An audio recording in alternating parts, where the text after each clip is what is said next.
Estas últimas 3 veces que he estado compartiendo sobre la misericordia, pero también sobre el juicio de Dios, y que a través de los tiempos y a través de tanto del Antiguo como del Nuevo Testamento, vemos que Dios es paciente y que quiere que todos los hombres se arrepientan, y un poco hablaba sobre el juicio de Dios, que también el cimiento de Dios es justicia y juicio, aunque vemos que en la Biblia la esencia es el amor, la esencia es el motor, pero ese amor también tiene justicia y tiene juicio, ¿no? En el sentido de que al final la justicia y el juicio de Dios también es algo que se manifiesta en Él y que todos tenemos que dar cuenta. La última parte que compartía hablábamos de que el creyente también tiene que dar cuentas a Dios. Cada uno de nosotros tenemos que dar cuentas a Dios. Nadie se va a escapar al escrutinio de los ojos de Dios, ¿no? Y en ese sentido, pues nos hace pensar la importancia de ponernos de acuerdo con Dios. Aquí en Lucas capítulo 15, versículo 11, habla de una parábola que creo que todos conocemos, la hemos oído, pero vamos a tocarla un poco en el sentido de que vamos a hablar ahora, después de 3 mensajes que tiene que ver con el juicio de Dios. Este mensaje tiene que ver con su misericordia, porque primero es la misericordia, o sea, la misericordia triunfa sobre el juicio. Dios es un Dios de misericordia, primero y ante todo, y Dios perdona y tiene misericordia al pecador más empedernido, y lo único que quiere es que el pecador empedernido se vuelva a Él.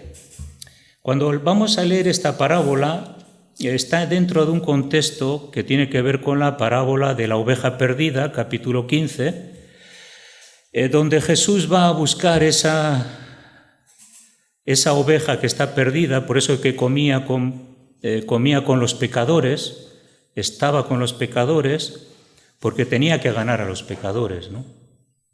Le acusaron a Jesús de que estaría con los pecadores, de que estaría con diferentes personas de una índole un poco oscura, pero sin embargo él estaba ahí porque dice que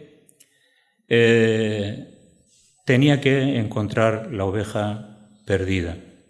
Entonces, luego está la parábola de la moneda perdida. Esta parábola tiene que ver con esa moneda que se perdió y la mujer no paró hasta encontrarla. Tiene que ver también con ese carácter de Jesús, que Él no paró hasta encontrar a los pecadores, hasta encontrar a los perdidos y predicar el Evangelio en toda Judea. Él recorrió Judea, todo Palestina, en 3 años de su ministerio. Y lo que hacía era que con diligencia se esforzó de encontrar a los perdidos, a los pecadores, a aquellos que quizás la religión les apuntaba como diciendo: vosotros sois pecadores, yo no me junto con vosotros porque quizás me voy a contaminar. Eso decían los judíos religiosos, ¿no? Los ortodoxos. Y estas 2 parábolas lo que sí habla es que se produce produció gozo, tanto en cuando encontró el pastor la oveja perdida, cuando encontró la moneda perdida.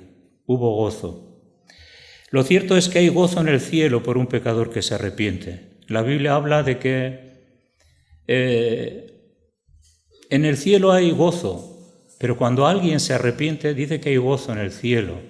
Significa que hay una fiesta celestial por alguien que se entrega a Cristo, por alguien que viene a Cristo, por alguien que reconoce su pecado y su necesidad y se vuelve a Dios. Eso es lo que produce el gozo en el cielo, y era lo que producía en Jesús también gozo por hallar a los pecadores, ¿no?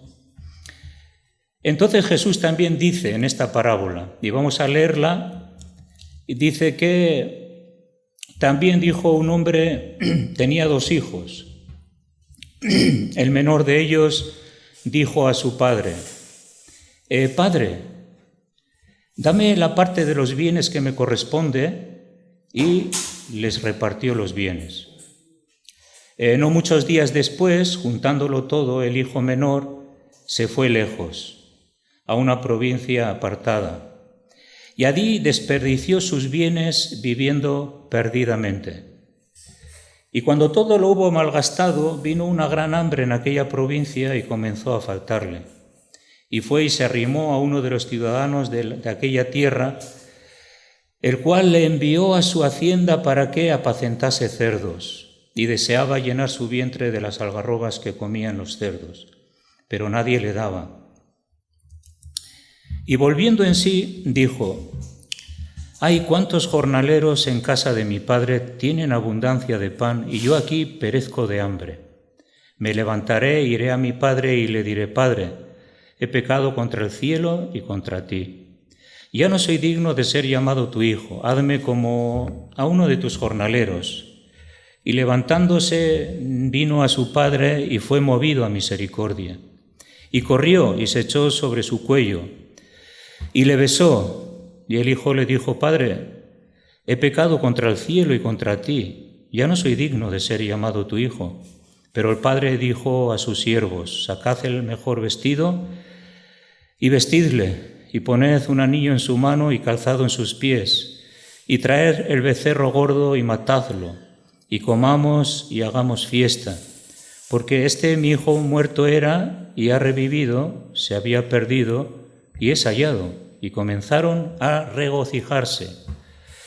Y su hijo mayor estaba en el campo, y cuando vino, llegó cerca de la casa, oyó la música y las danzas, y llamándolo a uno de los criados le preguntó qué era aquello. Y él le dijo: tu hermano ha venido y tu padre ha hecho matar el becerro gordo, por haberle recibido bueno y sano. Y entonces se enojó y no quería entrar. Salió por tanto su padre y le rogaba que entrase. Mas él, respondiendo, dijo al padre: he aquí tantos años te sirvo, no habiéndote desobedecido jamás, y nunca me has dado ni un cabrito para gozarme con mis amigos. Pero cuando vino tu hijo, que ha consumido tus bienes con rameras, has hecho matar a él el becerro gordo. Él entonces le dijo: hijo, tu siervo, tú siempre estás conmigo, y todas mis cosas son tuyas. Mas era necesario hacer fiesta y regocijarnos, porque tu hermano era muerto y ha revivido, se había perdido y es hallado. Es el mismo contexto: se había perdido, es hallado. Por lo tanto, hay fiesta y hay regocijo en el cielo. Cabe de decir que a veces experimentamos mayor gozo por la recuperación de algo que hemos perdido, y la continua posesión siempre, pues a veces nos hace ser infelices cuando no disfrutamos lo que tenemos. Esto le pasó al hijo mayor. Le dijo: pero nunca me has dado nada. Y el padre le dice: pero si todo lo que tengo es tuyo, ¿por qué no has disfrutado de todo lo que tienes en tu casa? Eso nos ocurre cuando perdemos algo y lo recuperamos, y nos damos cuenta el valor que tenía. Por ejemplo, la salud. A veces no somos conscientes de la bendición de ser sanos, de estar sanos, pero cuando nos azota la enfermedad, nos damos cuenta del valor de un cuerpo sano. Pero si hay sanidad en nuestro cuerpo, hay gozo porque hemos recuperado aquello que habíamos perdido. Pero es más, valoramos aquello que antes no valorábamos con mayor intensidad. Cuando, por ejemplo, no hay agua en casa, 2 días sin agua en casa, decimos: joder, qué mal. Ahora, cuando la tenemos, no la valoramos.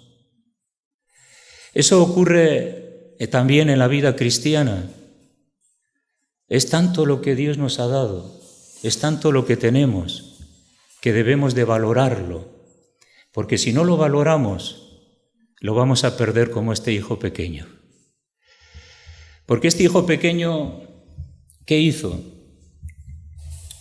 Dijo, bueno, me gusta esta parábola porque vemos a Dios como el Dios de este mundo que espera que su creación se vuelva a Él. La creación perdida reconozca que su identidad está en el reino de los cielos, que en algún momento se ha apartado, se ha ido de la fe, de la conciencia de un Dios que la ha creado. Y Dios quiere que se vuelva a Él, ¿no? Cuando leemos ahí que Él estaba mirando, ¿no?, de lejos, eso tiene una observación, porque tiene que ver con que, aunque el hijo empezó a darse cuenta de su situación personal que estaba viviendo, su padre ya le estaba esperando, llevaba tiempo esperándole. Y la Biblia habla que Dios quiere que todos los hombres sean salvos y vengan al arrepentimiento. La paciencia de Dios es una paciencia que tiene que ver con la misericordia, no con el juicio también. Dios es un Dios de misericordia, sobre todo. Dios no es un Dios justiciero que nos paga conforme a nuestras iniquidades. No lo vemos así en la Biblia. Vemos un Dios que se compadece de nuestras iniquidades, está dispuesto a perdonar nuestros pecados y está deseando que reconozcamos y nos volvamos a Él. ¿Para qué? Para ponernos un vestido nuevo, un anillo en los dedos, calzado nuevo y una gran fiesta con toda su casa, ¿no? Esto es lo que Dios quiere, la restauración del hombre. Por esta parábola nos encanta, nos gusta, ¿no? Porque vemos un Dios que es un Dios que nosotros necesitamos, porque necesitamos que cada día perdone nuestros pecados, necesitamos que cada día nos limpie, que cada día nos ayude a pensar correctamente, que cada día nos ayude a controlar nuestras emociones y nuestros deseos para agradarle. Aunque a veces hay cosas que se nos escapan de las manos, pero tenemos que venir pronto a pedir perdón y arrepentimiento, ¿no? Y levantarnos y volvernos a Él. Dios es un Dios que no nos impone nada. Por eso una de las cosas que el género humano, una de las grandezas del género humano es que es un ser libre. Dios no nos ha hecho autómatas, Dios no nos ha hecho mecánicos, Dios nos ha hecho con una mente, un alma, unos deseos que nosotros tenemos que controlar y tenemos que decidir qué hacemos con toda nuestra vida. Desde luego que cuando el hijo pródigo le dijo a su padre, dame la mitad de los bienes porque no quiero estar aquí más, se partiría el corazón de su padre, ¿no? Desde luego que no le gustaría. Pero sin embargo él no le impuso nada. Él le dijo, bien hijo, tú quieres la mitad de tus bienes, bueno, te los doy. Dios nos respeta nuestras decisiones, si queremos ir con Él, si no queremos ir con Él, si guardamos una baraja en la carta, Él acepta, ¿no?, nuestros deseos, acepta en el sentido de que nosotros somos responsables y Él nos deja, ¿no? Si tú quieres, amado hijo, yo te amo, te quiero, aquí hay un lugar para ti, el reino de Dios, pero bueno, si quieres marcharte, te daré la mitad de los bienes. Y dice que repartió los bienes, ¿no? Entregó los bienes. Y dice que se fue lejos, o sea, se apartó de la provincia, se apartó. Y esto es como, a mí me habla como que cuando nosotros tomamos decisiones, cuando no nos queremos someter a Dios, cuando queremos hacer las cosas a nuestra manera, cuando queremos pecar, cuando queremos ser incontrolados, cuando queremos dar gusto a nuestras pasiones, nuestros deseos, cuando queremos vivir en la carne, en los deseos de nuestros ojos, la vanagloria de la vida, ¿qué ocurre? Que nos alejamos del reino de Dios. Y estar lejos significa que ya no estoy cerca de la protección de mi Padre Celestial. me alejo voluntariamente de su cuidado, ¿no? No estoy en su presencia. Por lo tanto, estoy expuesto a muchos peligros. Y esto es lo que le ocurrió a este hijo, ¿no? Se fue lejos de Dios, a una provincia apartada. Quizás no quería que le verían su familia, sus amigos, se fue lejos. Significa que él dijo, bueno, me voy lejos donde nadie me va a ver y aquí voy a hacer lo que me da la gana. Sin embargo, su padre le estaba viendo, ¿no? Pues que Dios es un Dios omnisciente, es un Dios omnipotente, es un Dios que está mirando a su creación constantemente, no se le escapa ni... Dice que a nosotros como los creyentes, dice que no se cae un solo pelo de nuestra cabeza sin su permiso. Bueno, a mí se me han caído algunos, pero por el permiso de Dios, ¿eh?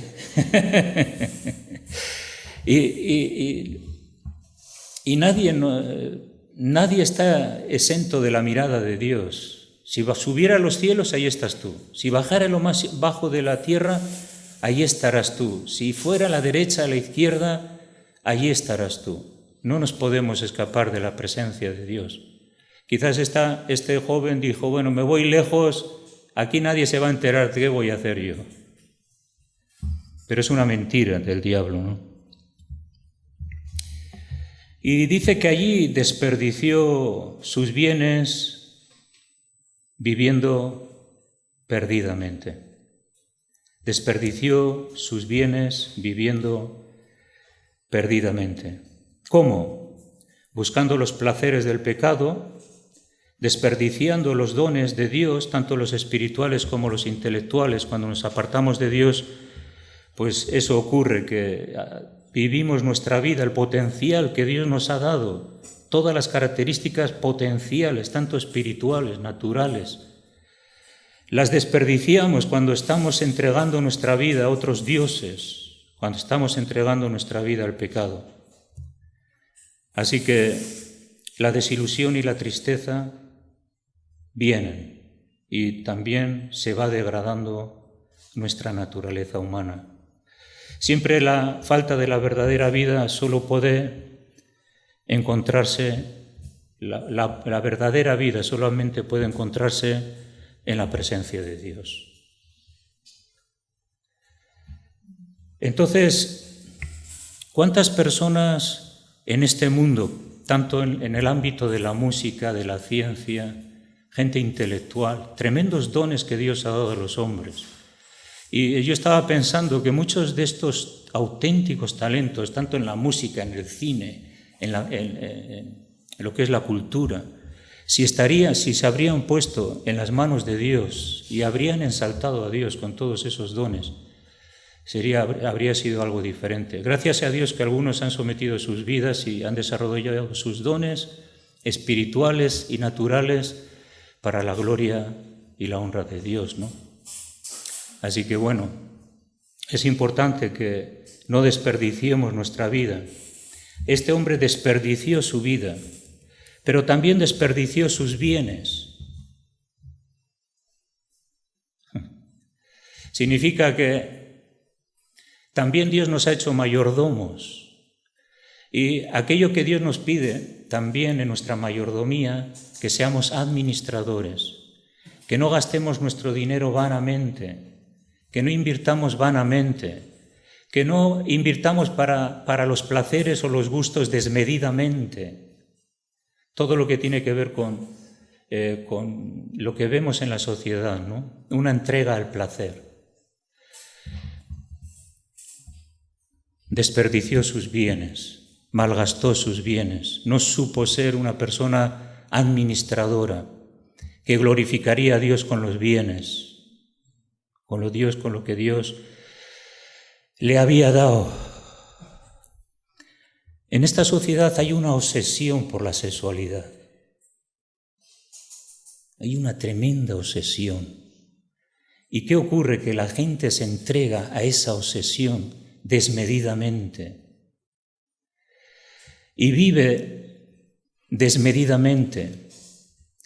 Y eso es algo que Dios no quiere, que Dios no quiere. Estaba pensando, hermanos, que hace tiempo Dios me habló. Y estaba pensando que, hermanos, si nosotros somos capaces, fíjate lo que te voy a decir, si nosotros somos capaces de controlar nuestra vida sexual desordenada, seremos capaces de vivir la vida espiritual. Si no, te digo una cosa, no vas a poder. Tenemos que controlar nuestros instintos, tenemos que controlar nuestros deseos y tenemos que administrar nuestra vida de tal forma que podamos glorificar a Dios con lo que tenemos. Así que malgastó su vida. Bueno, la misma palabra malgastar significa que lo gastó mal. Ahora, también podemos gastar bien, ¿no?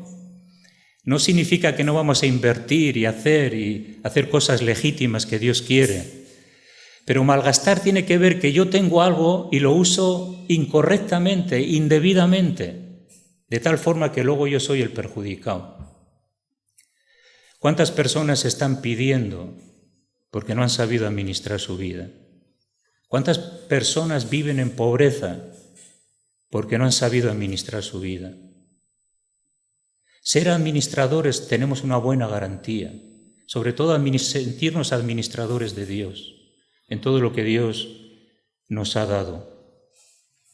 Así que se fue a una provincia apartada, podríamos decir, el escaparate de este mundo. Ahí vemos que él estaba con rameras, ahí vemos que hacía juergas, ahí vemos que se hizo muchas fiestas, ¿no? Como dice, y se arruinó. Entonces, cuando todo lo hubo malgastado, dice todo, vino una gran hambre en aquella provincia y comenzó a faltarle. Esto de que comenzó a faltarle tiene que ver con la decadencia. Este joven estaba en la casa de su padre, no le faltaba de nada, pide a su padre que le dé la mitad de sus bienes, él se va y comenzó a faltarle. Pero él comenzó a faltarle de tal forma hasta que llegó a una decadencia. Yo creo que aquí nos identificamos muchos de nosotros porque en nuestra vida ha habido decadencia, hubo en el pasado mucha decadencia, comenzamos a faltarnos. En nuestra juventud, con toda nuestra energía, toda nuestra fuerza, toda nuestra ilusión de vivir, entregamos nuestra vida y nuestros deseos a cosas indebidas, en vez de volvernos a Dios y decir, Dios, te lo debo todo, me entrego a ti. Y eso nos llevó a una decadencia tal y tan pésima, que solamente volvernos a Dios como este joven fue la única respuesta. Y uno de ellos era yo, en mi mayor decadencia, en mi mayor oscuridad, en mi mayor fondo de lagos cenagosos. El único que me pude asirme es a la mano de Dios, y Él fue el que me sacó. Y eso ocurre también con una sociedad decadente, que no se vuelve a Dios, que va cada vez de mal en peor, no hay respuestas, no las va a haber, no hay respuestas económicas, no hay respuestas políticas, no hay respuestas sociales, no hay respuestas. Porque el hombre está lejos de Dios y quiere hacer su propia torre de Babel, quiere hacerse igual a Dios, autorredimirse. Fíjate en esto, que el hombre quiere autorredimirse, yo me puedo salvar, yo puedo hacer las cosas mejor que Dios, yo sé cómo hacerlo, yo sé cómo administrar este mundo, yo sé cómo administrar mi vida, yo sé cómo administrar mi familia. Quiero autorredimirme, no necesito a Dios, soy suficiente. Eso es lo que está haciendo la sociedad. Pero la sociedad no se puede autorredimir por más conocimiento, ciencia, tecnología, etcétera, etcétera. Como hablábamos los otros mensajes, el mundo va en decadencia, cada vez más en peor. Y todo va a ocurrir repentinamente, quizás menos tiempo de lo que nosotros esperamos. Comenzó a faltarle. Llegó a trabajar con cerdos. Fijaros que para un judío trabajar con cerdos esto era una inmundicia. Pero llegó a trabajar con cerdos. Lo menos que se podía imaginar, allí cayó. ¿Sabes qué ocurre cuando nos alejamos de Dios? El fondo es muy, muy fondo. En la oscuridad es mucha oscuridad. Es increíble hasta dónde uno puede llegar si te alejas de Dios. De hecho, Pedro dice que el que se ha arrepentido una vez y ha conocido a Dios y se vuelve es como el perro se vuelve a su vómito y la puerca lavada vuelve a revolcarse en el cieno. Habiendo sido redimidos, habiendo sido limpiados por la sangre de Jesucristo, ahora me como mi propio vómito cuando me alejo de Dios. Fíjate que el perro no es muy inteligente, un poco, para comerse su vómito, ¿no? Así nos podemos volver. Comerme mi propio vómito, aquello que había echado de mi vida, me lo vuelvo a comer. ¡Qué horror! Y esto es lo que le ocurrió a este hombre. Se vio allí con los cerdos, pero además dice que nadie le daba. Dice el versículo 16, nadie le daba. Hay momentos en nuestra vida que podemos tener dinero, incluso. Podemos tener una casa, incluso. Podemos tener una vida social bien, incluso. Pero hay algo en el ser humano que no se puede satisfacer y nadie te puede dar. Solamente Dios te puede dar el aspecto espiritual de redención, de salvación, de presencia de Dios en tu vida. No lo hay en ningún otro lugar. Lo que el hombre necesita no es lo que este joven pensaba que necesitaba: pasárselo bien, vivir bien, malgastar su dinero, vivir inmoralmente, hacer cosas indebidas. Se pensaba que ahí estaba la felicidad y en este mundo encontramos que hay una trampa. Es la trampa de pensar que aquí está el Edén, que algún día alcanzaré la felicidad aquí. Por eso hay muchas personas que no están muy a gusto con su cuerpo y empiezan las esterilizaciones, las operaciones, no están conformes con cómo es su cuerpo. Pero si eres bello, eres bella. Da gloria a Dios por lo que Dios te ha dado. Operaciones aquí, aquí las arrugas, el botox, esto. El hombre persigue la felicidad a través de la apariencia, ¿no? Y seré más feliz, ¿qué va? Pero se hace una operación y luego otra, y no está conforme, y luego otra, y luego otra, y luego otra. Al final no parece ni el que era. Claro, no tenía pelo y ahora tiene, no se parece nada. ¿No? He oído que algunos van a Turquía a ponerse pelo. Bueno, yo no sé, está bien, igual voy algún día. Pero conformes con nosotros mismos, como Dios nos ha creado. Tenemos potencial. Dios nos ha creado así. Pero bueno, aquí vemos que volvió en sí. Gracias a Dios que volvió en sí, salió de esa situación y dijo: ¿pero yo qué hago aquí? Como muchos de nosotros nos hemos preguntado, ¿qué hago aquí? ¿Cuántos jornaleros hay en mi casa, en la casa de mi padre, y yo aquí perezco de hambre? Dice: me levantaré y iré a mi padre y le diré: Padre, he pecado contra el cielo y contra ti. Ya no soy digno de ser llamado tu hijo, hazme como uno de tus jornaleros. Y entonces, levantándose rápidamente, vino a su padre, y cuando estaba lejos le vio su padre. Y su padre fue movido a misericordia. Aquí vemos el corazón de Dios. Cuando nosotros nos volvemos a Dios, Dios se vuelve a nosotros con misericordia. Eso significa que no le importa cuál es nuestra condición. Lo que le importa es cuál es nuestro corazón y de qué forma nos volvemos a Él.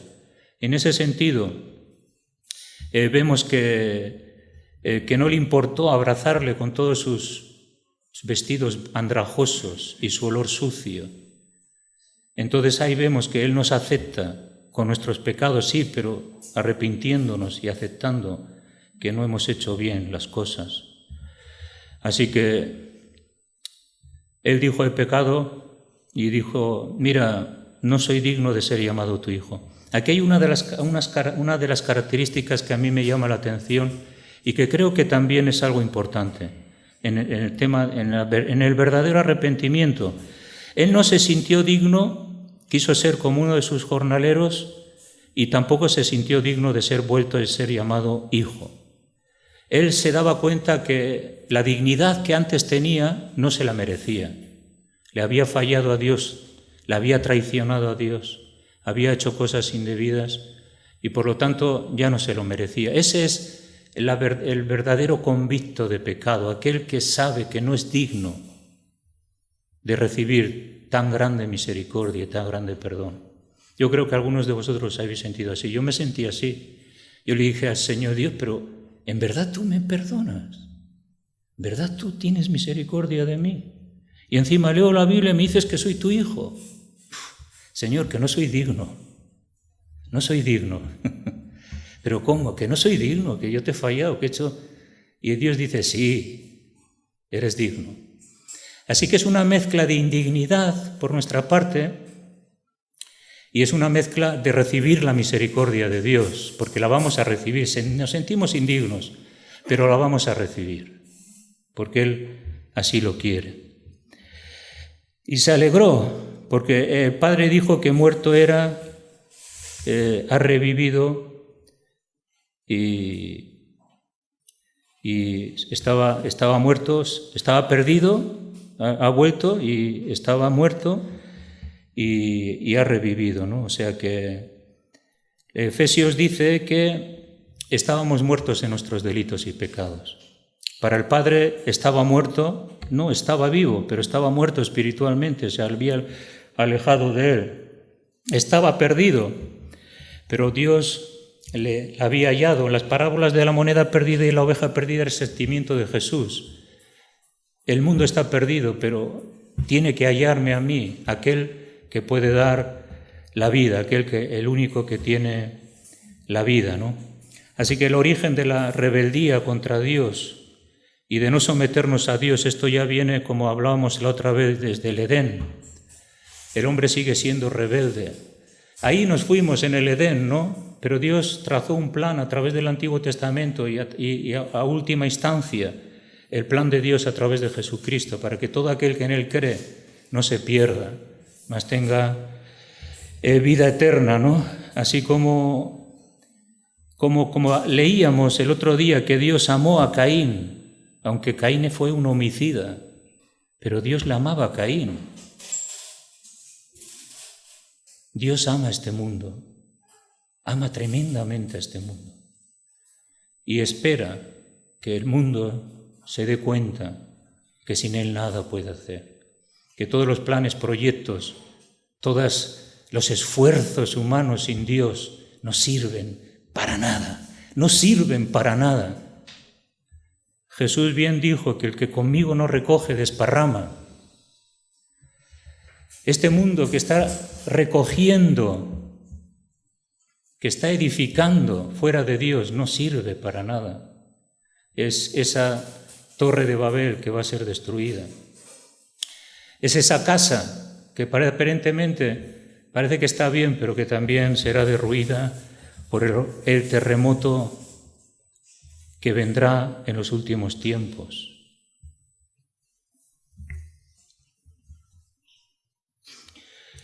Y solamente hacemos una reflexión para terminar.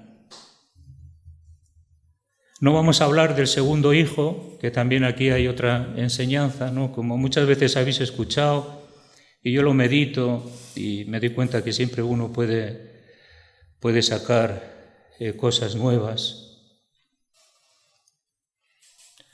Una pregunta, ¿no?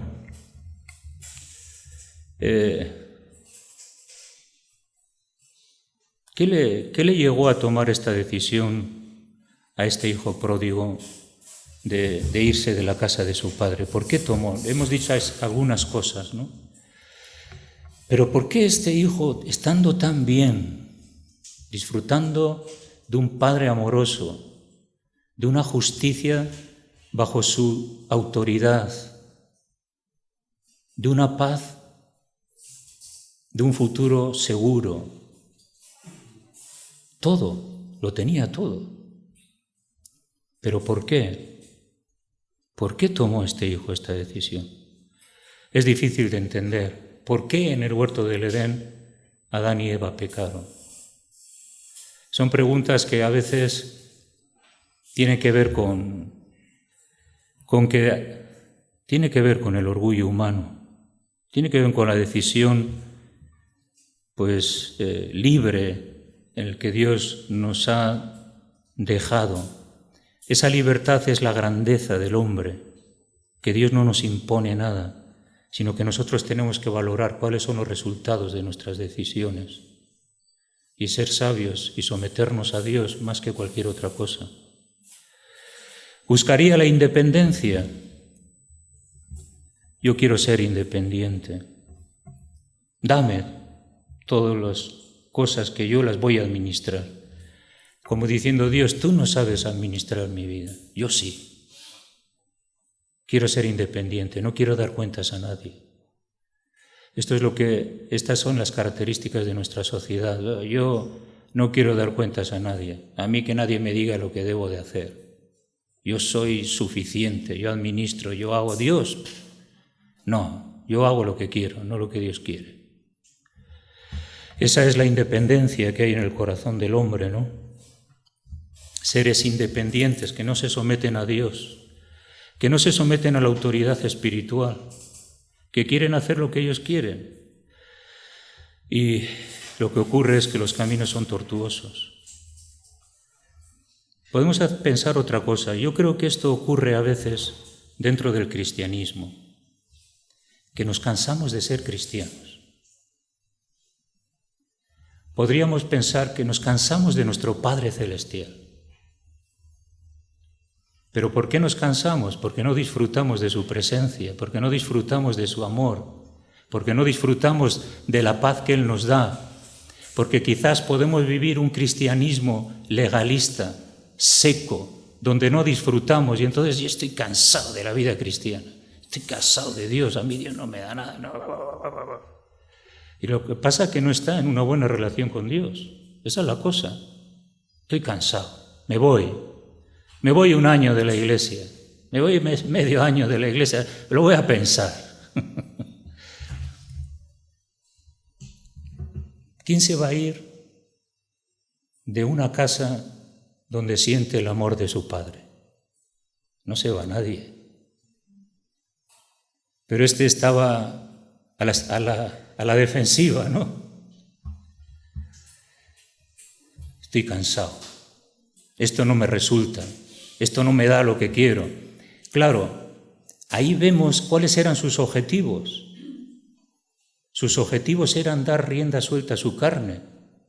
Era vivir a su manera. No estaba centrado en el amor y en la supervisión de su padre, en el equilibrio que su padre le estaba dando. Estaba centrado en otras cosas.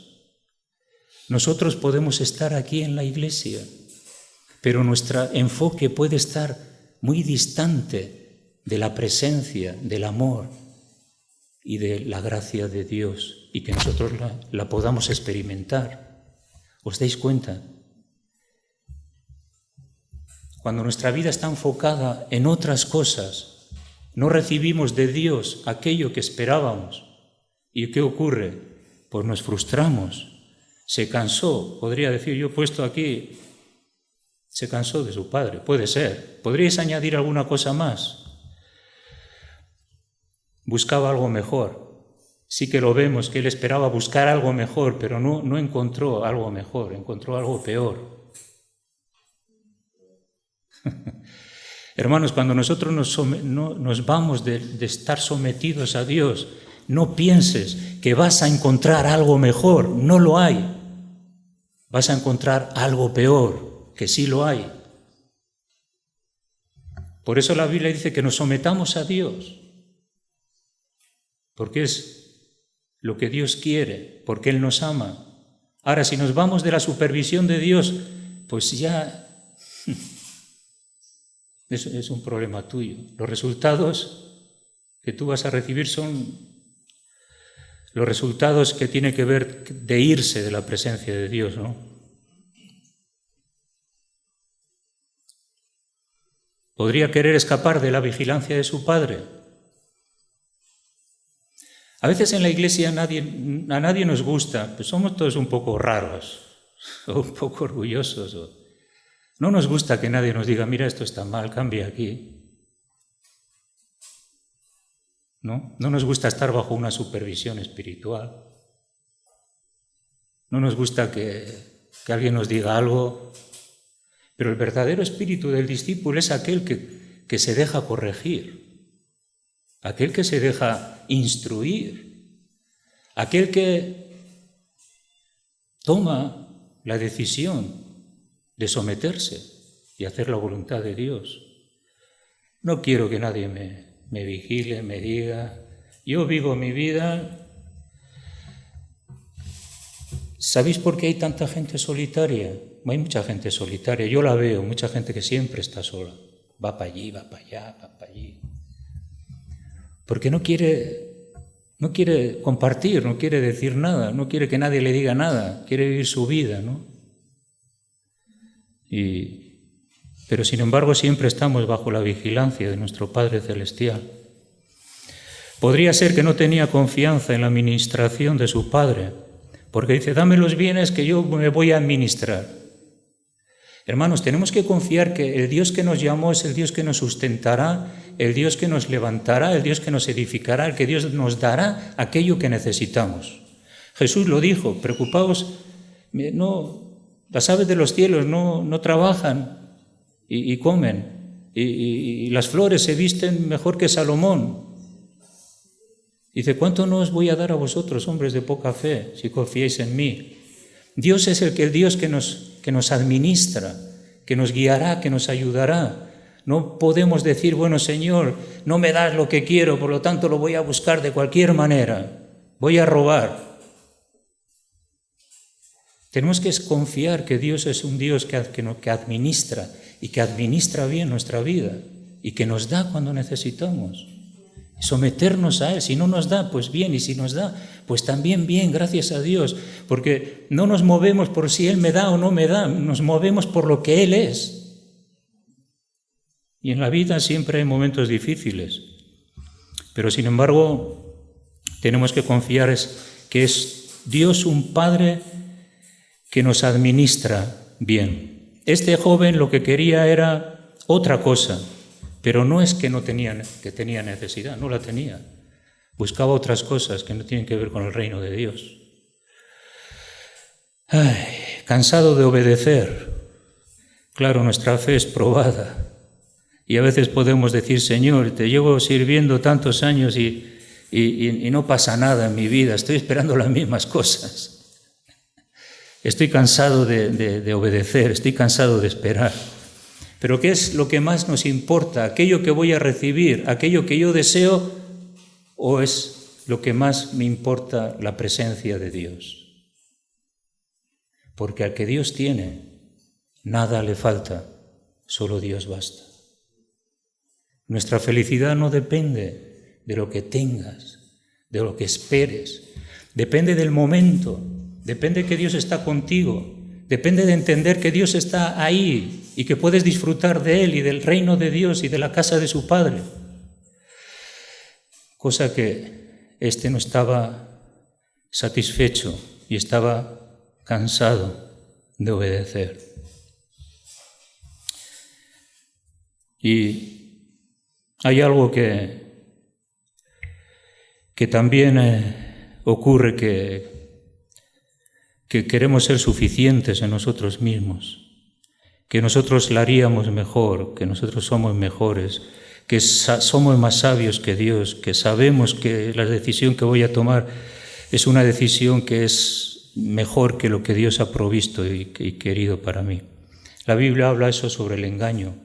La confianza en Dios en medio de la tentación, de la crisis, es algo que Dios valora mucho y que nosotros tenemos que entender que tenemos que estar conformes con lo que tenemos, porque ya en sí mismo lo que tenemos es Dios mismo, es suficiente, Dios mismo. Así que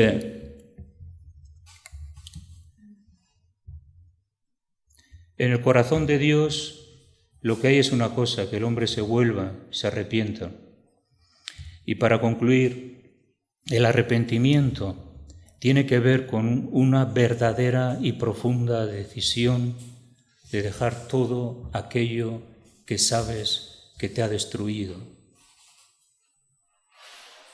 Esta decisión, si tú la tomas, como he solido decir otras veces, el camino de vuelta puede ser tortuoso, puede ser difícil e incluso puede ser diferente de lo que tú piensas. Y posiblemente no va a ser lo mismo, pero sin embargo, lo que necesitamos es el perdón de Dios y aceptar que puedo volverme a Él. Y aunque mi condición y mi situación sean complejas y difíciles, saber que Él me sacará, que Él me ayudará y que Él me vestirá y tendrá un trato conmigo de amor y de misericordia. Así que así es un asunto de fe, de confianza, de decisión determinante. El arrepentimiento no tiene que ver con un sentimiento por ahí volátil, ¡ay, qué mal me siento! No. El arrepentimiento tiene que ver con una retrospección interior profunda, una decisión firme, que no va a hacer que, cuando tú te levantas en arrepentimiento, no va a hacer que nada que tienes enfrente va a hacerte retroceder. Vas a ir adelante con la lucha, la aflicción, la tristeza, el quebrantamiento. Pero eso es necesario, porque si no hay determinación, no va a haber vuelta a casa.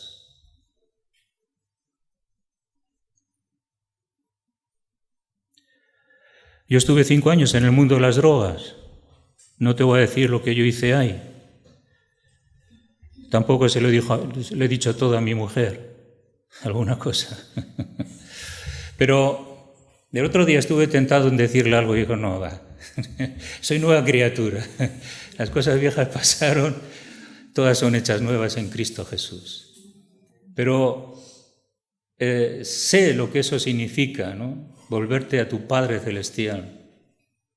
Sé lo que eso significa, sé lo que la determinación, el ímpetu, el espíritu de oración, de integridad, de búsqueda de Dios, para que Dios derrame su gracia y puedas salir en el poder del Espíritu Santo por cualquiera de las circunstancias que tengas que atravesar.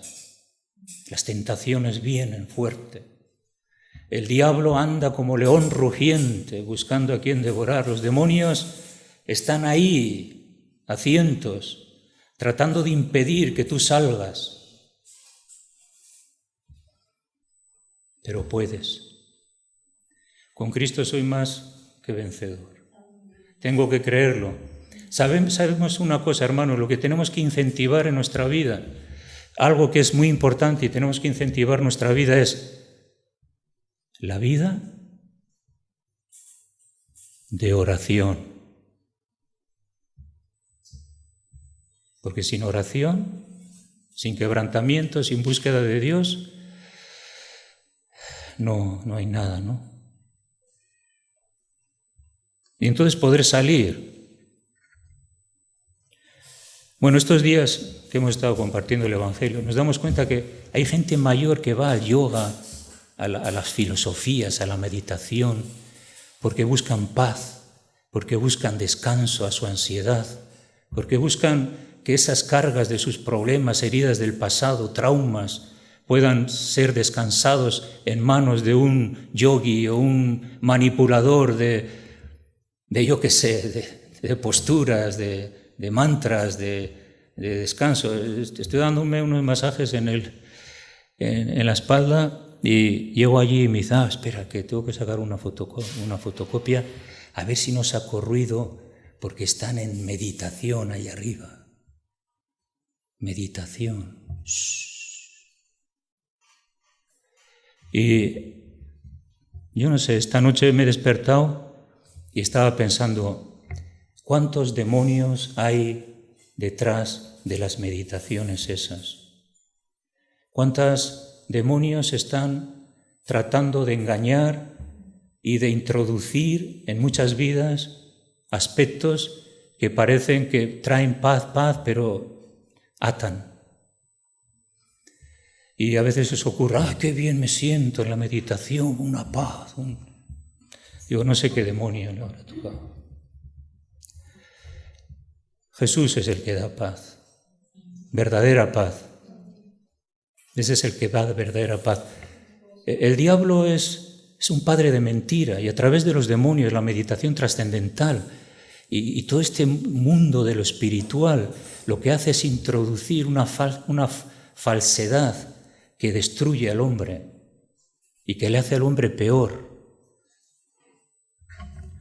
Bueno, busquemos a Dios, busquemos la paz de Dios, que Él es el único que nos puede ayudar.